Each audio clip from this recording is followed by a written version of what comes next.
गरीब के घर पैदा हुई बेटी शिखा का नाम मंच पर अनाउंस किया गया। उसके आते ही पूरा हॉल तालियों से गूंज उठा। शिखा को पुलिस विभाग से पुरस्कार मिला था। उसने नक्सलियों के पूरे ठिकाने को नस्तनाबूद कर दिया था। वो इन दिनों छत्तीसगढ़ में पुलिस अधिकारी थी। पहली ही पंक्ति में बैठी शकुंतला और विजय की आंखें गंगा यमुना की तरह बह रही थी। बड़ी कठिनाई और मुश्किलों से अपने बेटे विजय को पाल पोसकर बड़ा किया था। विजय के पिता कारखाने में मजदूरी करते थे, परंतु एक दिन मशीन की चपेट में आकर जान गंवा बैठे। जो मुआवजे के पैसे मिले वो भी रिश्तेदारों ने हजम कर लिए। मेरे पास तो फूटी कौड़ी भी नहीं थी कि मैं अपने बच्चों को भरपेट भोजन करवाती। 1 साल किसी तरह बीत गए। मुझे खुद ही कमर कसनी होगी, वरना मैं और मेरा बेटा भूखे मारे जाएंगे। उसी दिन मैंने बेटे विजय का हाथ थामा और लोक लाज भूलकर मजदूरी करने चल पड़ी। जीवन भर मजदूरी करती रही। बेटे को पढ़ाया लिखाया, पर बेटे का मन पढ़ाई में लगता ही कहाँ था। वो तो सारे दिन आवारा दोस्तों के साथ घूमता रहता। एक दिन, माँ, मैं अपने साथ पढ़ने वाली सुमन से प्यार करता हूँ और उससे शादी करना चाहता हूँ। उसके माँ बाप नहीं है। वो अपनी मामी के पास रहती है। मामी उसको खाने को भी नहीं देती, ऊपर से घर का सारा काम करवाती है। वो कभी कभी स्कूल आती है। अभी तू मात्र 17 साल का है। अभी तेरी शादी की उम्र भी नहीं हुई है। फिर क्या खिलाएगा उसको? कभी सोचा है तूने? मैं 4 रोटी खाता हूँ ना, उसमें से 2 ही रोटी वो खा लेगी, पर शादी तो मैं उसी से ही करूँगा। उसके मामा मामी राजी हो जाएंगे। उनको बताए बिना ही हम मंदिर में शादी कर लेंगे। मुझे तो कोई आपत्ति नहीं है, पर तुम दोनों नाबालिग हो। वो लोग पुलिस में शिकायत कर देंगे, तब क्या होगा? माँ, तुम ही कुछ उपाय निकालो, वरना मैं जी नहीं पाऊंगा। मुझे उसके मामा के पास ले चलो। माँ, अगर तुम्हें देखकर वो लोग भड़क गए तो क्या होगा? मैं उनको समझाऊंगी, और क्या। विजय शकुंतला को लेकर उस लड़की की झोंपड़ी पर गया। शकुंतला ने देखा कि सुमन की मामी तो उसकी बहुत अच्छी सहेली थी। दोनों एक ही बिल्डिंग में साथ साथ मजदूरी करती थी। अरे गंगा, ये तुम्हारा घर है? जीजी, तुम यहाँ कैसे आई? मैं तुम्हारी भांजी का हाथ अपने बेटे के लिए मांगने आई थी। मेरा बेटा विजय उसी से शादी करना चाहता है। लेकिन जीजी, अभी तो वो 10वीं में पढ़ रही है। कोई बात नहीं, मेरे घर से भी दोनों साइकिल पर साथ साथ स्कूल चले जाएंगे। जीजी, तुमने तो बहुत बड़ी मुश्किल हल कर दी। हम गरीब आदमी कहाँ से शादी ब्याह का खर्च उठा पाते। शादी मंदिर में कर देंगे, कोई खर्च नहीं होगा। हमारी हैसियत भी तुमसे छुपी नहीं है। अगले हफ्ते ही दोनों की शादी हो गई। दोनों बहुत खुश थे। विजय भी सुमन के आ जाने से काफी बदल गया। अब वो भी माँ के साथ काम पर जाने लगा। एक दिन, कितना पढ़े लिखे हो विजय? जी, 12वीं में पढ़ता हूँ। सारे दिन तो मजदूरी करते हो, पढ़ते कब हो? साहब, रात को पढ़ता हूँ। तुम कल से यहाँ का हिसाब किताब देखोगे और अपनी पढ़ाई भी करोगे। तुम्हें रोज के 20 रुपए मिलेंगे। जी ठीक है। उस दिन जब वो घर आया तो, सुमन, सुमन, कहाँ हो तुम? आज मेरी तबीयत ठीक नहीं लग रही है। सुबह से ही चक्कर आ रहे हैं। शकुंतला भी उसी समय घर में घुसी थी। उसके कानों में आखिरी शब्द पड़ गए। क्या कहा? चक्कर आ रहे हैं? विजय, कल ही इसको वैद्य जी के पास लेकर जाना। क्यों माँ? चक्कर ही तो आ रहे हैं, इसमें वैद्य जी क्या करेंगे? तू नहीं समझेगी। दूसरे दिन सुबह सुबह ही विजय उसको लेकर वैद्य जी के पास गया। खुशी की बात है, तुम्हारी पत्नी माँ बनने वाली है। क्या कहा? माँ बनने वाली है? हाँ भाई, इसका ध्यान रखना होगा, अभी बहुत कम उम्र है। विजय और सुमन घर आ गए।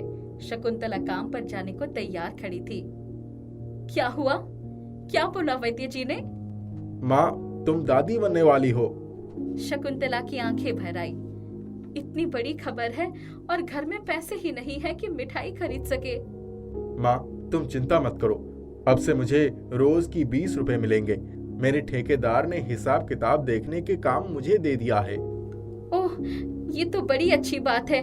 बहू, तुम आराम करो। कल से मैं घर का काम करके जाया करूंगी। तुम अपनी पढ़ाई पर ध्यान दो। शकुंतला उस दिन बहुत खुश थी। विजय को कितनी मुश्किल से मैंने पाल पोस कर बड़ा किया, अब उसके भी बच्चे होंगे। कितनी भाग्यशाली हूँ मैं। मैंने उस समय हिम्मत नहीं दिखाई होती तो हम भूख से मर गए होते। मेरे बेटे का बेटा हो जाए, बस और क्या चाहिए मुझे। तब तो मैं कहीं नहीं जाऊंगी, ठाट से घर में बैठकर बच्चे का सुख उठाऊंगी। ये दोनों नौकरी करेंगे, आखिर दोनों ही पढ़े लिखे हैं। माँ, क्या सोच रही हो?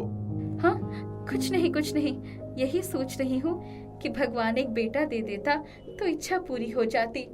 बहुत कष्ट सह लिया जीवन में। माँ, बेटा और बेटी से क्या फर्क पड़ता है? कुछ भी हो, पर दिमाग और शरीर से स्वस्थ रहना चाहिए। हाँ, ठीक ही कह रहा है तू। शकुंतला काम पर जाती तो घर का सारा काम करके जाती, ताकि सुमन को अधिक मेहनत न करनी पड़े। उधर पिछले 6 महीने से विजय की भी आमदनी हो रही थी। विजय और सुमन दोनों के इम्तिहान भी आ गए थे। सुमन, तुम परीक्षा दे पाओगी कि नहीं? अभी तो 6 महीने ही हुए हैं, मैं परीक्षा जरूर दूंगी। दोनों ने परीक्षा दी। जिस दिन बच्चों का परीक्षा फल आया, उस दिन शकुंतला की खुशी का ठिकाना नहीं था। सुमन, तुम्हारे कारण मेरा विजय भी सीधे रास्ते पर आ गया। अब तो कम से कम वो कुछ पैसे भी कमाने लगा। अगर तुम आगे बढ़ना चाहती हो तो मैं तुम्हें पढ़ाऊंगी, चाहे मुझे उसके लिए दिन रात मजदूरी क्यों ना करनी पड़े। बस मुझे पोते का मुंह दिखा दो। माँ जी, मुझे माँ का सुख नहीं मिला, पर आपके रूप में मुझे माँ अवश्य मिल गई। 1 महीने बाद ही सुमन की बेटी पैदा हुई। अस्पताल से आते समय ही उनके रिक्शा को किसी ट्रक ने टक्कर मार दी और सुमन के प्राण पखेरु उड़ गए। विजय घायल था, बच्ची को कुछ नहीं हुआ। शकुंतला ने सुना तो पछाड़ खाकर गिर पड़ी। होश आया तो कलप उठी। मेरी बच्ची को कुछ सुख नहीं मिला, इस बच्ची को मैं अकेली कैसे पालूंगी। रो रो कर बच्ची को सीने से चिपका लिया। विजय तो बिल्कुल ही चुप हो गया था, दिन रात आंसू बहाता रहता। काम पर जाना भी छोड़ दिया था। शकुंतला दिन रात बच्ची को कलेजे से चिपकाए सिसकती रहती। एक दिन, जीजी, ये तुम्हारी पोती भी अपनी माँ की तरह अशगुन ही निकली। उसने तो आते ही माता पिता को ले लिया और इसने माँ को खत्म कर दिया। देखो, आज के बाद मेरी बहू और पोती के बारे में कुछ न कहना। मेरी पोती के भाग्य से शायद मेरा बेटा बच गया। मेरी शिखा बहुत भाग्यशाली है, मैं खुद उसको पालूंगी। जीजी, तुम इसको पालोगी तो मजदूरी कैसे करोगी? न तुम काम पर जाती हो, न तुम्हारा बेटा, खाओगी क्या? हम मजदूरी भी करेंगे और बेटा भी नौकरी करेगा। हमारी पोती ठाट से पलेगी, तुम देख लेना। उस दिन के बाद से शकुंतला ने मजदूरी भी शुरू कर दिया। बेटा भी काम पर जाने लगा। बच्ची को वही बोरे पर सुला देती और खुद काम करती। धीरे धीरे बच्ची बड़ी हो गई और पढ़ लिख कर पुलिस ऑफिसर बन गई। अब शकुंतला की उम्र हो गई थी, आंखों से दिखाई नहीं पड़ता था। अब वो मजदूरी नहीं करती थी, घर में आराम करती थी। विजय पढ़ लिख कर दुकान करने लगा था। अचानक शकुंतला की तंद्रा अपना नाम सुनकर भंग हुई। वो हड़बड़ा कर उठ गई। 2 पुलिस कांस्टेबल उसको पकड़कर मंच तक ले गई, क्योंकि शिखा उसे पूरी पब्लिक के सामने लाना चाहती। ये मेरी दादी है। मेरी माँ के बनने के बाद इन्होंने मजदूरी करके मुझे पाला पोसा और इस योग्य बनाया कि आज मैं आपके सबके समक्ष इस पुरस्कार को प्राप्त करने योग्य बन पाई हूँ। गरीब के घर बेटी पैदा हो तो दुख का पहाड़ टूट पड़ता है, पर मेरी दादी ने सारे पहाड़ काट डाले। पूरा हॉल में पुनः तालियां गूंज उठी थी। शकुंतला के पैर जमीन पर नहीं पड़ रहे थे।